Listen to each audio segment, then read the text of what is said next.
In 1904, Emil Brock walked onto Chicago's North Avenue with $1,000 and an idea that the city's candy industry was not ready to receive. Candy sold for 50 cents a pound. Brock sold it for 20. Not as a temporary strategy.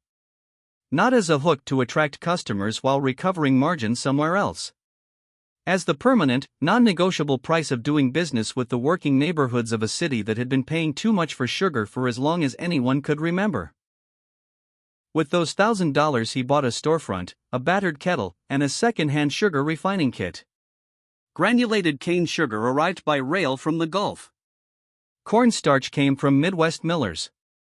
The batches were large, 500 pounds at a time, cooked and cut and wrapped in wax paper and loaded onto horse-drawn wagons that distributed the product to corner stores and newspaper stands across the South Side and West Side.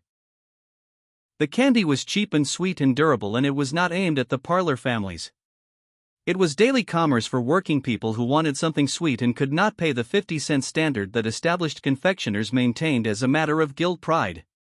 Competitors, S.S. Pryor and the Chicago Candy Company and a handful of smaller shops, faced a choice between shrinking their margins or shrinking their customers. Several tried to follow Brock's pricing and could not match his scale or his speed.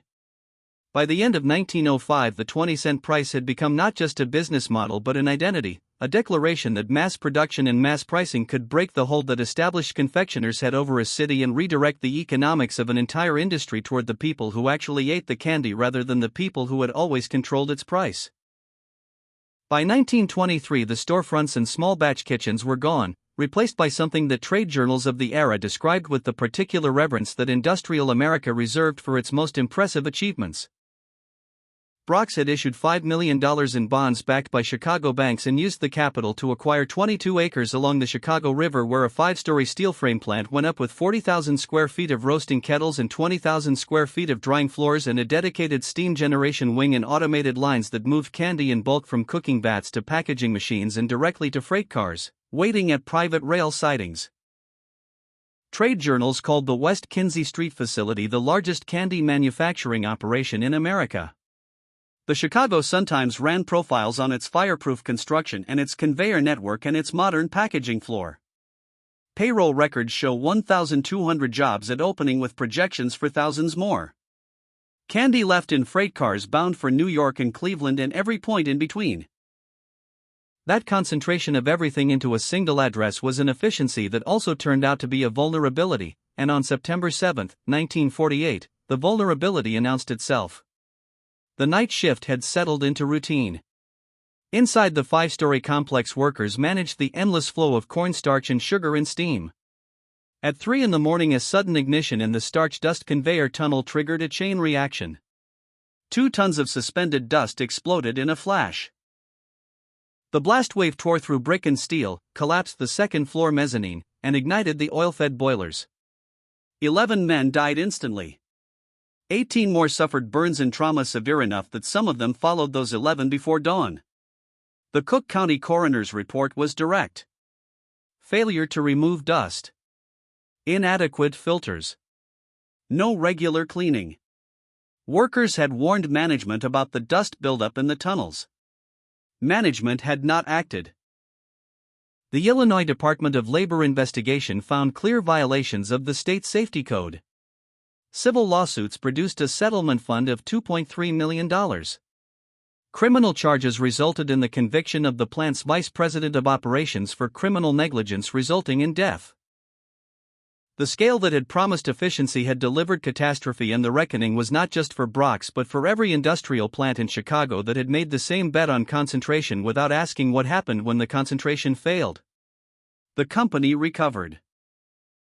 Not just recovered but innovated, which in retrospect is one of the more remarkable facts in this story because it demonstrates that the destruction that eventually came was not the result of a company that had stopped trying.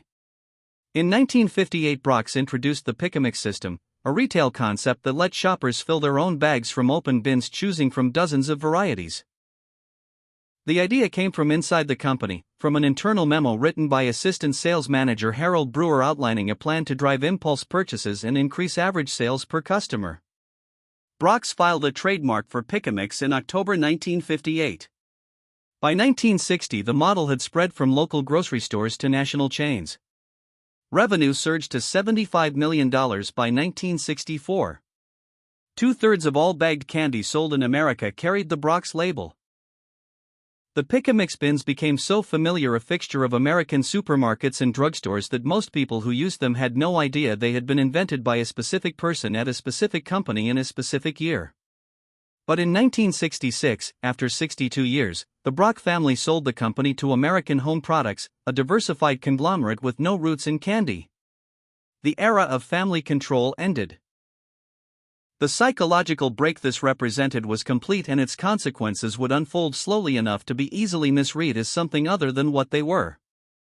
In 1977, something happened at the edges of the Brach story that had nothing directly to do with candy manufacturing, but that added to the company's history a layer of darkness it never fully escaped.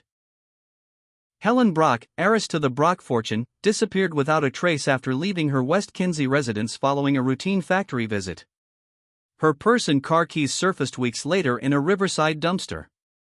5 days after her disappearance, a single entry appeared in the factory furnace log recording an unscheduled 8-hour operation of the blast furnace, equipment capable of reaching temperatures high enough to erase almost anything.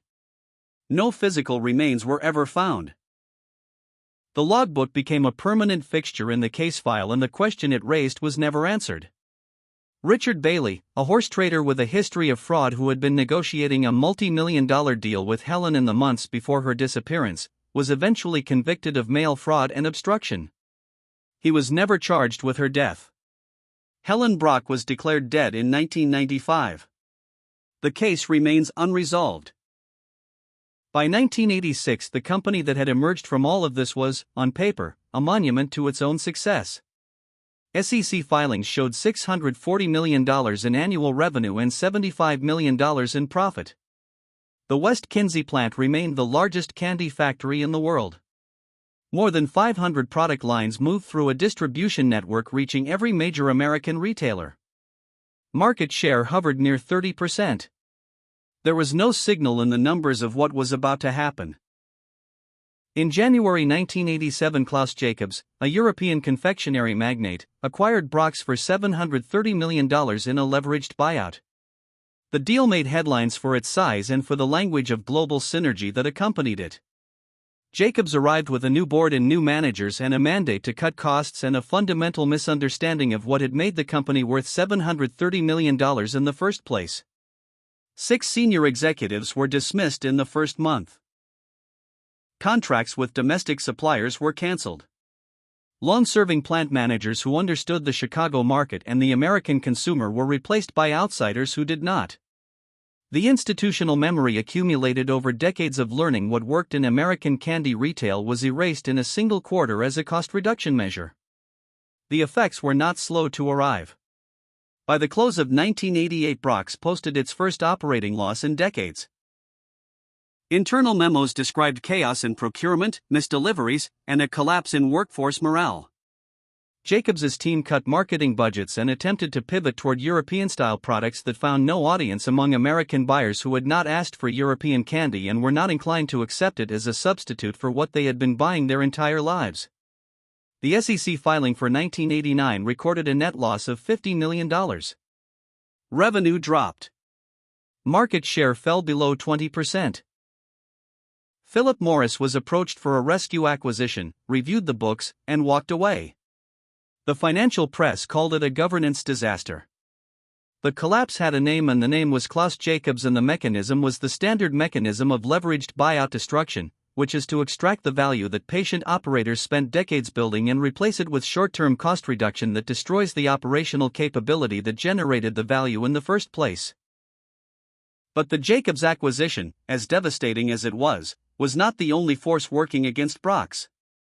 The other force was United States sugar policy, and it had been building for longer and would prove more durable than any single ownership decision. American sugar prices did not follow the global market. USDA price support loans, domestic marketing allotments, and tariff rate quotas kept American sugar prices 30 to 40 cents per pound above world levels throughout the 1970s, the 1980s, and the 1990s.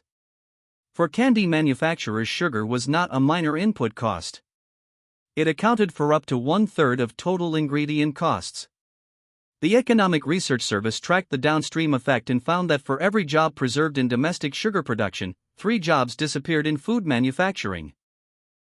That ratio appeared in a 2006 International Trade Administration study and in Senate Agriculture Committee testimony, and it represented a policy choice being made consistently and deliberately in favor of sugar farmers at the direct expense of the workers who turned that sugar into finished products.